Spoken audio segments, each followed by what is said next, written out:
Jadi la ilallah kalau udah masuk ke kolbu, maka harus ada teknik baca la ilallah masukin ke.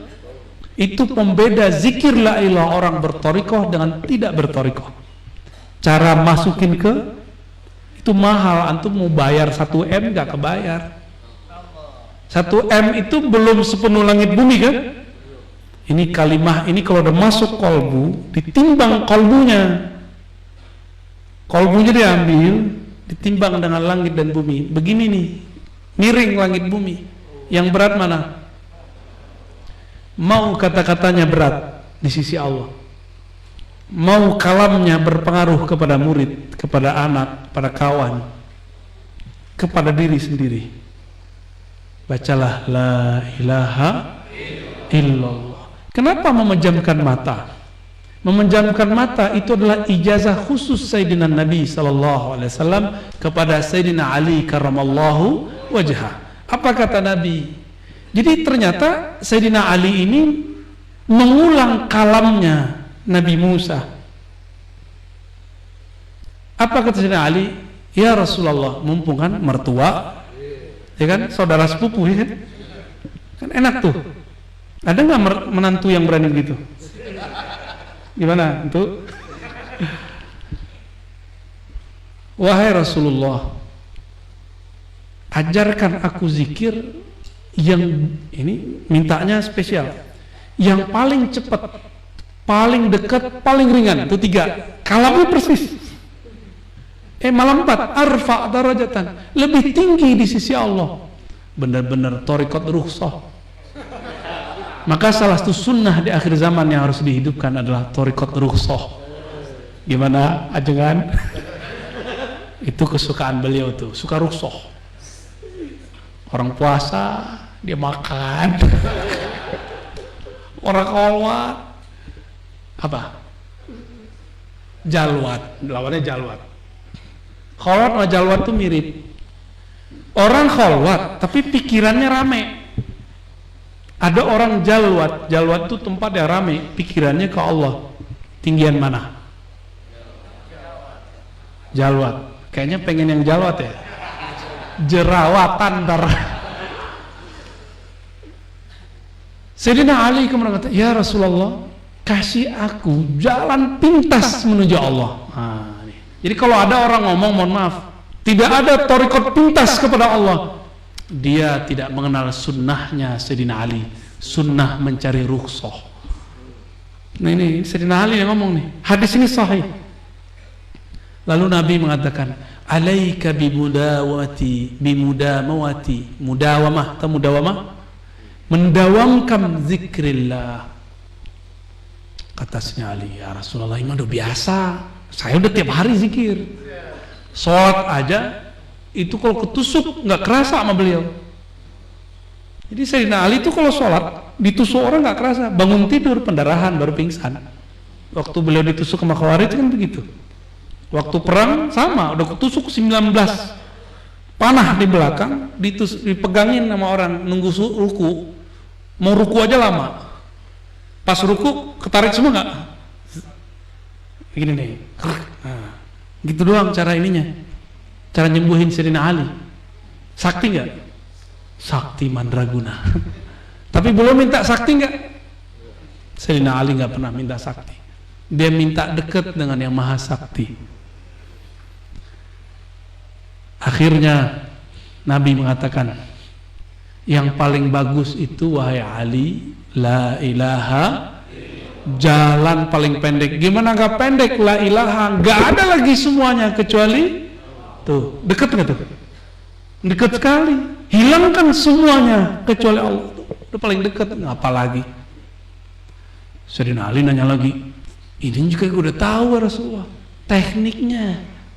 Ternyata teknik ini belum diturunkan dulu ke Nabi Musa, diturunkan ke Sayyidina Ali. Apa kata Nabi? Ya Ali, ghammid ainaik. Wahai Ali, pejamkan matamu. Maka sunnah, bukan sunnah yang dikerjakan berpahala ditinggalkan berdosa, bukan. Sunnah itu dianjurkan untuk diikuti karena ini ajaran Nabi. Sunnah disertai ajaran Nabi. Ghammid ainaik, apa artinya? pejamkan matamu. Lalu bacalah la ilaha illallah. Karena Sayyidina Ali awalnya memandang Nabi dipejam mata, beliau nggak perlu lagi jalan zikir. Karena dengan mandang Nabi, jalan zikir selesai. Sampailah kepada masa Sidi Syekh Al-Qutub Rabbani, Abdul Qadir Jilani dan kawannya Abdul Khaliq Al-Jidwani. Ini mereka ini satu Qadiri karena Abdul Qadir Jilani, satu Ghujdawani yang melahirkan Naqsyabandiyah. Satu di Uzbek, satu di Baghdad. Mereka ini diilhamkan Allah lewat Nabi yang tidak dikenal dan diingkari wujudnya oleh orang-orang yang tidak mengenalnya, untuk berzikir dengan memberikan titik-titik di dalam diri. Itu namanya titik khayali, nuqtah khayaliyah, jalan zikir. Apa kata guru kita? Ambil dari pusar, terus kemana, hantam ke kalbu. Berarti usulnya sudah di Sayyidina Ali. Sayyidina Ali kalau baca la ilaha pejam mata langsung usul kepada Allah. Kalau antum pejam mata, pikirannya kemana-mana. Supaya pikirannya dipenjarakan, dibuatlah titik imajinatif. Namanya lam makusah. Itu dia. Supaya pikiran kita nggak lebih dari kepada kepala ini sendiri. Maka menjadilah dia la tapi terbalik. Sudah la kebalik, hilang maksudnya. Itulah rahasia kenapa harus ada titik-titik zikir, supaya nggak mikirin yang di samping, yang di belakang hijab, yang di belakang, itu dia. Itulah nikmatnya jadi orang thariqat. Kalau zikir itu ada jalan. Dan itulah yang membuat seorang anak kecil asik dengan mainannya, dia lupa dengan makan minum dan temannya. Kalau seorang salik murid punya jalan zikir, dia kayak lagi main nonton YouTube di dalam. Cepat sekali. Namun sayangnya tidak semua murid sekarang dibagi jalan yang lain. Ada jalan lainnya, nggak cuma dibagi ya. Ada jalannya, titik latifah ini ke latifah ini. Ya mungkin karena ilmu ini sudah banyak yang diangkat ya. Innallaha la yaqbidul ilma intiza'an. Allah enggak cabut ilmu dengan mendadak, dicabut dengan dibawanya orang yang pegang ilmu, dikubur ke dalam kuburan. Terbawalah zikir dan kaifiat zikirnya ke dalam kubur. Tapi tenang, kalau masih ada bumi, berarti masih ada hadis yang pertama saya baca, masih ingat? Tidak berdiri kiamat sampai tidak ada yang baca la atau Allah.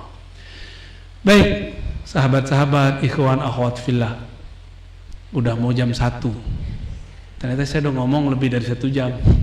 Enak ya didogengin ya. Itu namanya sejarah alam. Sejarah alam. Itu baru sedikit yang kita ceritakan. Asik gak diceritain? Di situ kita tahu ternyata ahli ma'rifat lebih tinggi daripada ahli. Ternyata zikir kenapa dipejam mata, kenapa ada titik, ada rahasianya semua. Kenapa seorang Nabi Adam bisa dijadikan kiblat sujud para malaikat? Karena di dalamnya ada ma'rifat. Apa ma'rifat dia? Ma'rifatul asma. Maka saran saya ke depan, mari hidupkan lagi kitab Sirrul Asrar, karena itu adalah ilmu para aulia. Demikian dari kami, semoga bermanfaat.